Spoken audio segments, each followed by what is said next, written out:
जंगल के किनारे माँ काली का एक प्राचीन मंदिर था। दिन के समय वहां भक्तों की भीड़ लगी रहती थी, पर शाम के समय मंदिर के पंडित जी मंदिर के द्वार पर ताला लगाकर पड़ोस के गांव में बने अपने घर चले जाते थे। एक दिन पंडित जी जब शाम की पूजा करके मंदिर का द्वार बंद करके घर जाने की तैयारी में थे, तभी वहां एक आदमी आ पहुंचा। जय माँ काली पंडित जी, बस 2 मिनट अगर आप कहें तो मैं माँ काली के दर्शन कर लूं। कर लो बेटा, पर जल्दी करना। शाम के समय जंगल के आसपास चोर उचक्के घूमते हैं, इसलिए मैं भी इस समय तक गांव लौट जाता हूँ। बस हो गया पंडित जी, माँ काली के दर्शन करके धन्य हो गया। अच्छा मैं चलता है। वास्तव में वो आदमी कोई साधारण इंसान नहीं था, बल्कि उसी जंगल के नजदीक बने एक दूसरे गांव में रहने वाला राजू नाम का चोर था। राजू कई दिनों से माँ काली के मंदिर में चोरी करने के बारे में सोच रहा था। आज पंडित जी के जाने के बाद वो मंदिर का ताला तोड़कर माँ काली के मंदिर में लगा सोने का घंटा चुरा लेता है। हे माँ काली, आप तो जानती हो चोरी करना मेरे लिए कितना जरूरी है।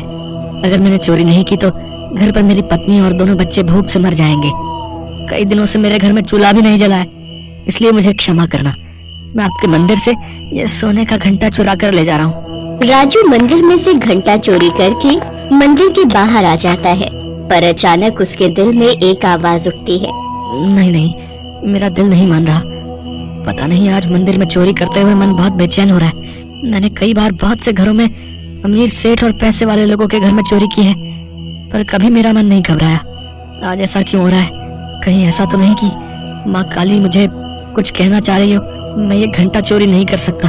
काली माँ मुझे क्षमा करना। मैं आपके मंदिर में चोरी करने आया तो था, पर आपके दर्शन करके मेरा मन बदल गया। मैं आपसे वादा करता हूँ मैं आज के बाद कभी भी चोरी नहीं करूंगा। पर देवी मैया, मैं बहुत गरीब हूँ। अपने परिवार का पालन पोषण सिर्फ इस चोरी के रुपयों से ही करता आया हूँ। मेरी सहायता करना माँ, मैं दोबारा अपना रास्ता भटक न जाऊं। जय काली मैया। राजू ने काली माता के मंदिर से वो घंटा नहीं चुराया।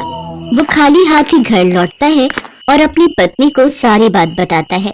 आपको लगता है माँ काली हमारी मदद करेंगी? हाँ सुनीता, मैं जानता हूँ माँ काली बहुत शक्तिशाली है। अगर उन्होंने मेरा हृदय परिवर्तन करके मेरी दिशा बदली है तो वो मेरी दशा भी अवश्य बदल देंगी। मुझे उन पर विश्वास है। कहते हैं भगवान पर विश्वास ही भक्तों को हर मुसीबत में लड़ने की हिम्मत देता है। कुछ दिन तक राजू, उसकी पत्नी और बच्चे सब भूखे सोते रहे। गांव के नजदीक एक नगर में सेठ मोहनलाल अपनी पत्नी के साथ रहते थे।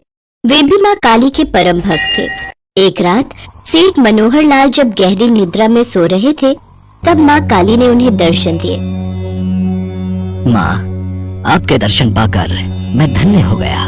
पुत्र, मैं जानती हूँ कि तुम मेरे परम भक्त हो। मैं तुम्हें एक कार्य देना चाहती हूँ। पास के गांव में राजू नाम का एक गरीब आदमी अपने परिवार के साथ रहता है। तुम्हें उसके पास जाना है और उसकी मदद करनी है, ताकि वो मेहनत करके अपने परिवार का पालन पोषण कर सके। जो आज्ञा माँ। इतना कहते ही माँ काली अंदर ध्यान हो गई। अगले दिन सेठ मनोहर लाल राजू के घर का पता पूछते हुए उसके घर पहुंचता है। राजू, मुझे घर पर काम के लिए एक व्यक्ति की जरूरत है। क्या तुम मेरे घर पर काम करोगे? मैं आपको जानता नहीं सेठ जी, आपको किसने भेजा है? राजू, मैं जानता हूँ तुम माँ काली के भक्त हो। वैसे ही मैं भी माँ काली का भक्त हूँ। समझ लो उन्हीं की आज्ञा से मैं तुम्हें लेने आया हूँ। राजू समझ जाता है कि हो न हो माँ काली ने उसकी मदद के लिए सेठ मनोहर लाल को उसके पास भेजा है। सेठ मनोहर लाल राजू के हाथ में खर्चे के लिए कुछ रुपए देते हैं। उसके पश्चात अगले दिन राजू सेठ जी के घर काम पर लग जाता है। राजू सेठ और सेठानी की खूब सेवा करता था। सेठ जी के कोई संतान नहीं थी। सेठ जी और सेठानी दोनों इस दुनिया में अकेले थे। एक बार सेठानी बहुत बीमार पड़ गई, तब राजू ने उनकी बहुत सेवा की।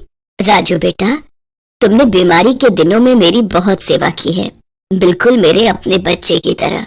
तुम्हारे आने से सचमुच हमें बहुत आराम मिल गया है। माँ जी, आपने और सेठ जी ने भी तो मुझ गरीब पर इतने उपकार किए हैं, उनके आगे तो ये कुछ भी नहीं। राजू को सेठ जी के घर काम करते हुए 1 साल बीत जाता है। सेठानी की तबीयत अब खराब रहने लगी थी। एक दिन वो सेठ जी से बोली, सुनो जी, मेरा अब कोई भरोसा नहीं है कि मैं इस दुनिया से कब चली जाऊं, पर मैं इतना जानती हूँ कि मेरे जाने के बाद राजू आपका पूरा ख्याल रखेगा। मेरी इच्छा है कि हम राजू को अपनी जायदाद का वारिस बना दें। वो तो ठीक है, पर तुम ऐसा क्यों सोच रही हो? तुम्हें कुछ नहीं होगा, तुम बिल्कुल ठीक हो जाओगी। पर वक्त को कुछ और मंजूर था। सेठानी दुनिया से चली गई।